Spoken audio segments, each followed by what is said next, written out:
La historia nos permite combinar de alguna manera la ficción con la realidad. A veces se han creado personajes deliciosos que nos permiten acercarnos a la historia, pero también nos gusta en nuestra cita con la historia acercarnos al origen de estos personajes. Nos vamos hasta el 10 de enero de 1929 cuando aparece uno de los grandes iconos de la historia del cómic.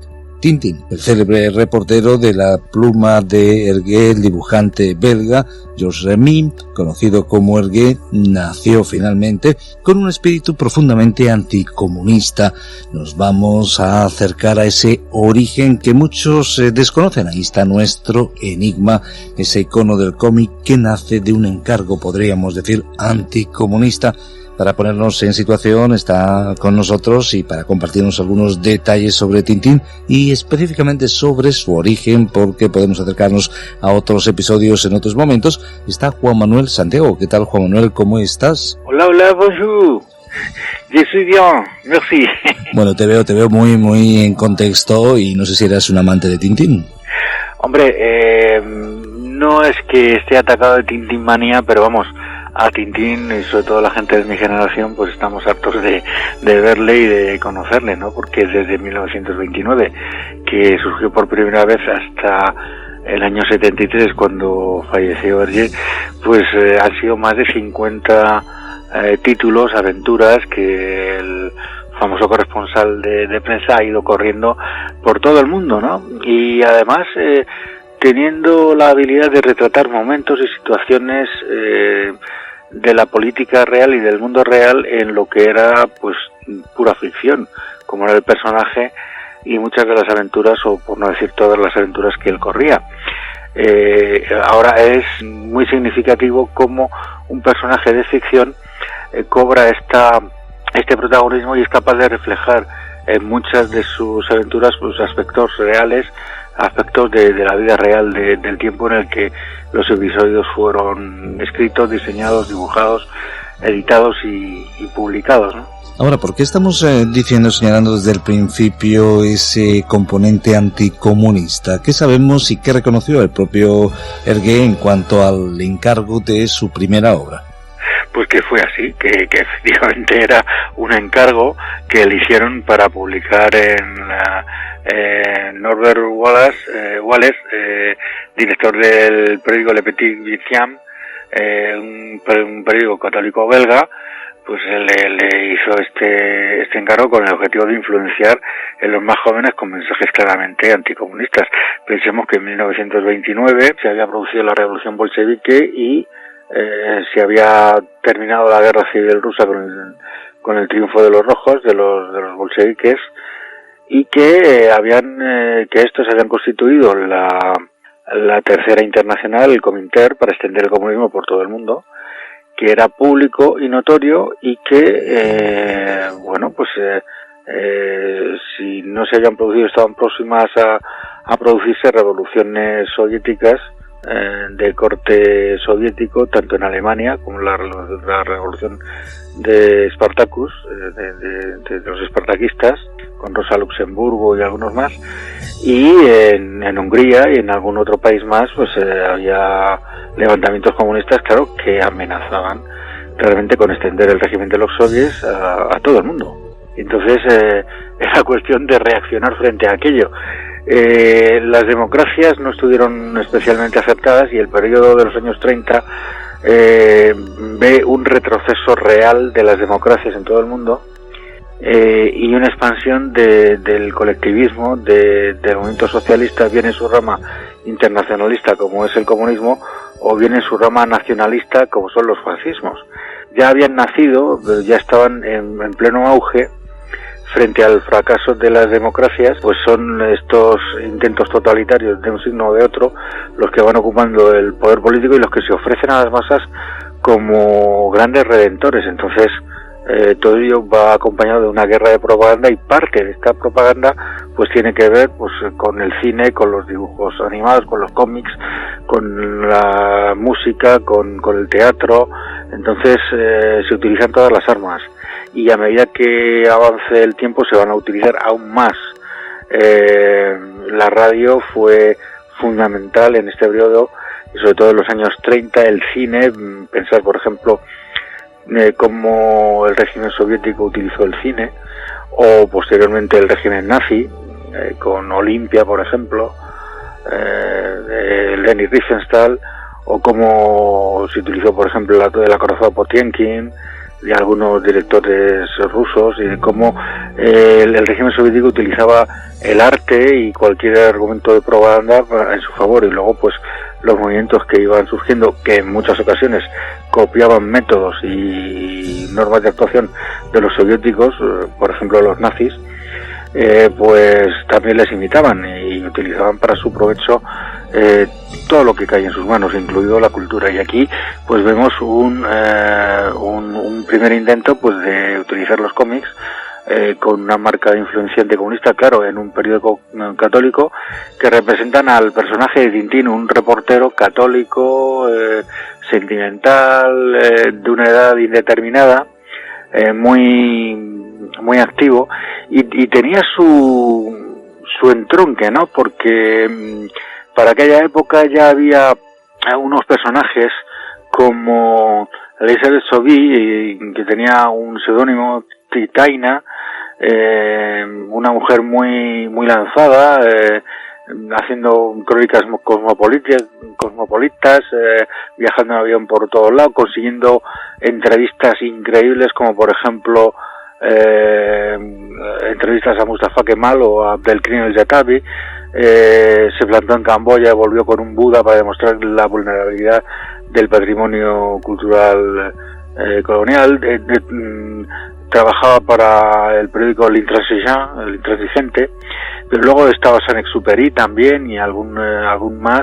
Estamos hablando de una época de aviadores, de raids aéreos, de aviadores muy conocidos, del Espíritu de San Luis, de Charles Lindbergh. Estamos hablando de estos años, ¿no? Los años finales de los años 20, principios de los años 30, un mundo cambiante en efervescencia, donde hay esos personajes un tanto líderes los que se pueda basar el personaje de Tintín, y hay un lema que luego el fascismo italiano copiará y hará muy popular: el vive peligrosamente, la aventura es la aventura. Entonces Henry Berot, Albert Londres, esta misma Titaina, Saint-Exupéry, dan reportajes tremendos. En 1928, en la revista Vue, apareció un reportaje terrible sobre los niños pobres de Moscú, lo que ponía en entredicho la propaganda del régimen de la redención social del comunismo. Estamos en vísperas del Holodomor, de la muerte por hambre, fusilamiento al negarse a entregar las cosechas de más de 8 millones de campesinos ucranianos. Estamos en vísperas, en el transcurso de una implantación de un terror en Rusia que era real. Es decir, que fuese utilizado para propaganda no quiere decir que sus fuentes no fuesen reales. Entonces, por ejemplo, el cónsul belga Joseph Dulé, que había sido cónsul de Bélgica en Rusia durante 35 años, publicó en francés lo que en España traduciría Razón y Fe, un artículo titulado Así es Moscú, en el que se daba cuenta detallada de la miseria reinante en Moscú y alrededores, ¿no? Entonces, Hergé leyó el libro de su compatriota, del embajador Dulé, y conoció los reportajes de Vue, y claro, presenta a Tintín ese burgués católico, sentimental, aventurero y demás, que lo mismo conduce bólidos que aviones, que se me queda donde lo llaman, y que lleva su flequillo por todo el mundo. Y las primeras 3 aventuras transcurren en la URSS, en el Congo belga y en Estados Unidos. Y es curioso, en el primer episodio, en el país de los soviets, en boca de Milú, el famoso perrito, el Foster Terrier blanco, le pone una viñeta y dice: no queda ni un hueso en Rusia. Hablando del hambre que hay allí, ¿no? Entonces, el personaje lo inventó, no lo inventó Hergé, no se lo sacó de la manga sin más. Lo había sacado ya unos años antes, en 1924, cuando se adoptó el seudónimo de Hergé, había publicado en la revista el Boy Scout belga una serie de aventuras, una serie de artículos. En 1926 creó su propia serie, Totor, Guía de la Patrulla Honnetons, y ahí está el primer esbozo de Tintín, que era un Boy Scout, y luego retomaría ese personaje, le pondría su característico flequillo, le pondría sus pantalones bombachos, su indumentaria de reportero, y ya lo mandaría por ahí. Y la verdad es que el universo de Tintín, no solamente Tintín, sino el mundo que le rodea, el resto de personajes, ¿no? Pues Hernández y Fernández, la Castafiore, el profesor Tornasol, y inseparable Milú, ¿no? Es uno de los mitos que se van a ver en muchas producciones literarias, pero sobre todo cinematográficas, del héroe y su compañero. Siempre el héroe tiene un compañero, y se ve sobre todo en todos los relatos de superhéroes que vendrían después, Batman y Robin, por ejemplo. Toda una historia de buenas compañías. Estamos hablando de una auténtica saga a partir de esa primera incursión de Tintín en el mundo de los soviets, de lo que sería la Unión de Repúblicas Socialistas Soviéticas. Encontramos esa saga de decenas de aventuras que viajan alrededor del mundo y de las cuales se han vendido más de 250 millones de ejemplares, y que ha sido traducida a más de 120 idiomas e incluso fue adaptada a las pantallas en dibujos animados, e incluso llegando a la gran pantalla de la mano de Steven Spielberg. Aquí me quedo con una imagen en blanco y negro de ese primer viaje de Tintín, de esa primera aventura donde encontramos ese origen anticomunista. Allí aparece Tintín observando junto a su mascota y dice: con lo bonita que era Moscú, y mira en qué la han convertido los soviets, en un lodazal infecto. Y vemos todo en escombros y todo de alguna manera en un estado lamentable. Así se cuentan las cosas, así nos las contaron. ¿Con qué nos quedamos? ¿Qué aprendemos? Es verdad que hay otros momentos un tanto polémicos de Tintín, como en su segunda aventura, en esa aventura del Congo belga. Eso lo dejamos para otros instantes de nuestro encuentro radiofónico. Pero ¿con qué nos quedamos hoy? Bueno, con la realidad de los números, por ejemplo, se han vendido más de 250 millones de ejemplares y ha sido traducido a más de 120 idiomas. Una serie de relatos que nacieron en 1929 y que se prolongaron hasta 1983.